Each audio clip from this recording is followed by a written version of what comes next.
Hello, I'm Julie from Healing Possibilities, a world of Reiki, crystals and sound. Welcome to my podcast.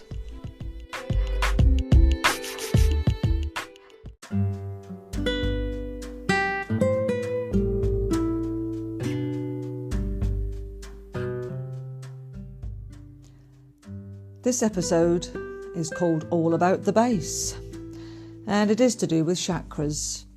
Many people I've noticed are talking about chakras at the moment, and I did debate what should I do next from my long list that I've got of all the things I'd like to bring you. And then I hopped in my van yesterday to take my dogs to the woods, and on the radio, Meghan Trainor's song came on the radio. It's all about the base, so I thought, there we are, there's a sign. So with our chakras, there's 7 that we refer to, but there are many more higher and lower chakras. But for ease of understanding, we just talk about this 7 that we see in our bodies. So your base chakra is all about your grounding, your foundation, a bit like the footings of a house or the roots of a tree. As we know, when the winds are strong, the trees, if they haven't got those strong roots, they will fall over. So what does it mean, though, to be grounded? I'm sure we all know people who are, well, I don't know what names we call them. I'm often called in my fairyland. I quite like my fairyland. But people who dither, not quite sure what they're doing, we class them as ungrounded. And for sure it can make your world a little bit more difficult if you're not grounded. But there are ways we can help ourselves. So in aromatherapy, in my days of using that with my massage, essential oils played a big part in that.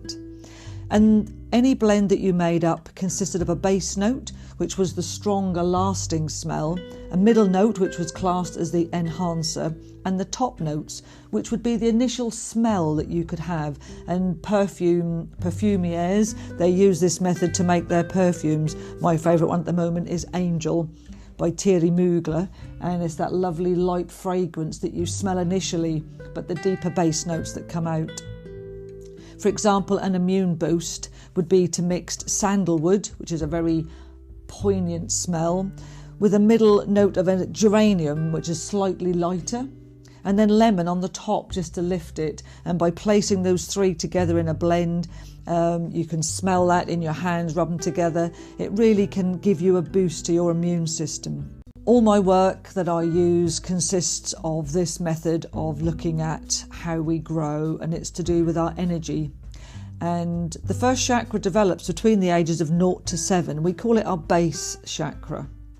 And it is located at your base and also connects to your legs. So 0 to 7, that's all we know at 0 to 7, and this is where your pattern for life, your blueprint, as I like to call it, whoever brings you up in this first 7 years, you believe everything they tell you is true because that's all that you know. It's a very sensitive age where survival is the only thing you need, and that's absolute paramount. Thoughts of needing your mother, father, or whoever your parents are who are bringing you up at that time. It's about your shelter, food is all you need. And also in those early days, it's about going to school and learning different things, being with different people. But initially, it's who you're at home with. So as far as a chakra goes, there's no back or front to it, this chakra. It just is, located at the very base of the spine. When you work on your base chakra, no matter what start in life that you had, we can always repair anything that's happened. Many lessons learned from potential experiences there. So when it's out of balance, it's when you can't think what you're doing, or you're talking about doing things and never quite getting on with it. No connection between your thoughts and your actions, and often you feel a bit stuck. When it's healthy and balanced, thoughts and feelings are in accord with your actions. You're present in the moment and you feel comfortable where you are, and you feel a lot more confident. So as your chakras develop every 7 years, they move up your body, and we'll be talking about them in the next few episodes. But you get to the return age, so you get right to your crown chakra, and then you return to your base at the ages of 49 to 56. Interesting to see where you are in your life at this moment. But between those ages of 49 to 56, you are back in your base chakra in effect. Anything that happened in those first 7 years can start to repeat yourself. This is where we find the patterns have started there. Many people at the age of 49 start to think about their spiritual journey. I suppose they think, have I done everything I want in my life? Where am I going to now? That's often a common thought. Many people start to come and learn Reiki at this age. It's not unusual that they tell me their ages is this between this 49 and 56, looking for something else.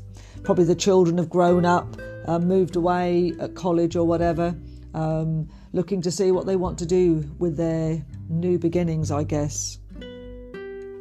Crystals for that root chakra, the grounding, is hematite. Now, I always think everyone should be born with a piece of hematite tucked away somewhere. That would be a great thing. I don't quite know where they'd pop it, but I do think hematite is a really good crystal to get familiar with.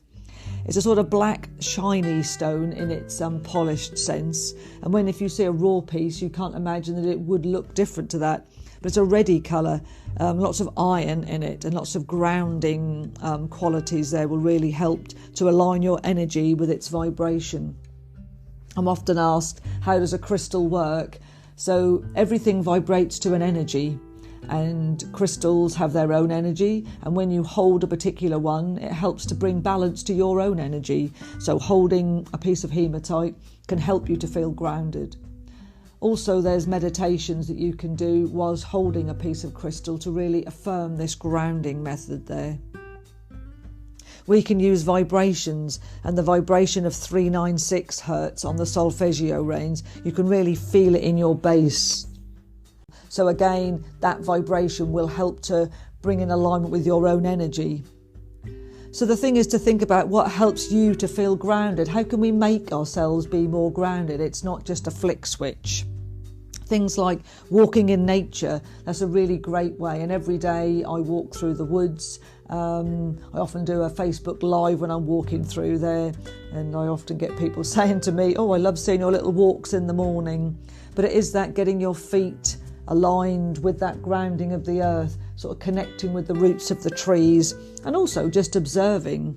Even though I walk through Bacton Woods, well, every day probably, sometimes vary it, but more often than not, Bacton Woods is my favourite. But the scene is always different. We've just gone through the winter time.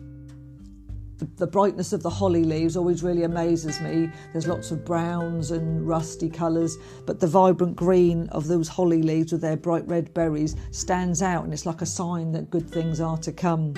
So walking in nature is an ideal way, and as spring starts to come, well, already there's little buds on the trees, even well before spring, seeing the buds on the trees, but noticing the changes and seeing the differences. It's about getting your mind away from the busyness that we have all day long. And so walking in nature is a really great way.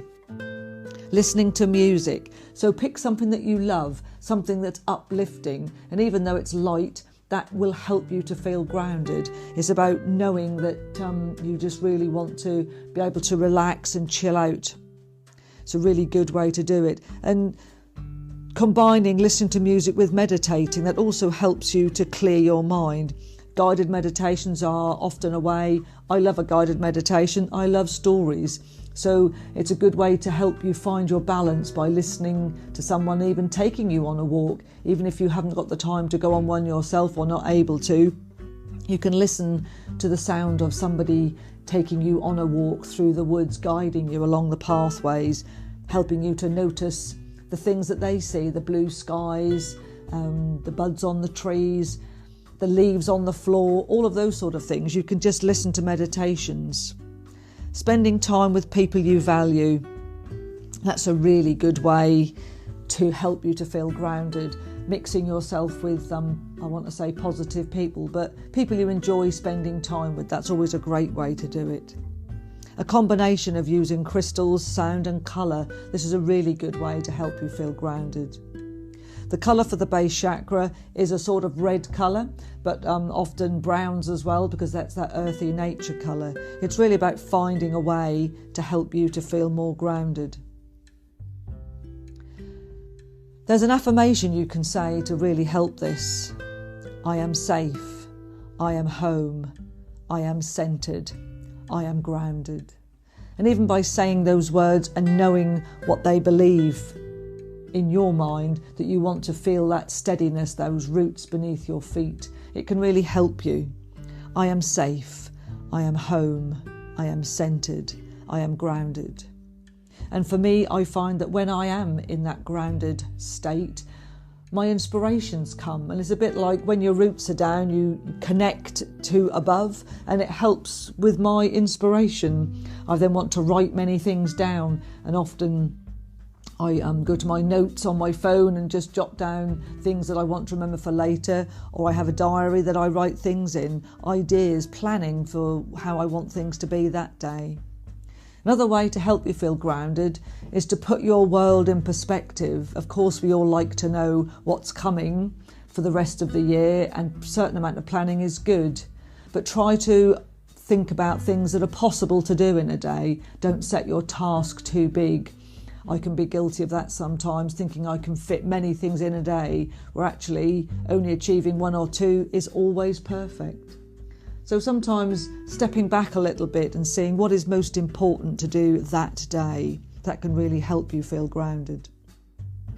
All About the Base is really about being grounded, that base chakra, those roots. You can think about the roots from the soles of your feet going down through the layers of the earth. This will help you connect. It's a meditation that I say before every client and at the gong baths as well. And even though I say it many times a day, it really helps me to feel those roots going down from the soles of my feet. As soon as I mention it, that energy just takes me down there. So think of ways that you can help yourself. I'd love to know how you feel grounded, how you can put yourself back in a good place. But it is sometimes as simple as sitting down with a drink or a cup of tea or coffee, whatever you like to choose, and just looking out of the window. Just see what comes. Just allow your mind to be still and just observe nature. I find that's a really great way. Let me know your thoughts, and I'll be putting up a meditation to help you to feel grounded too. Have a good day.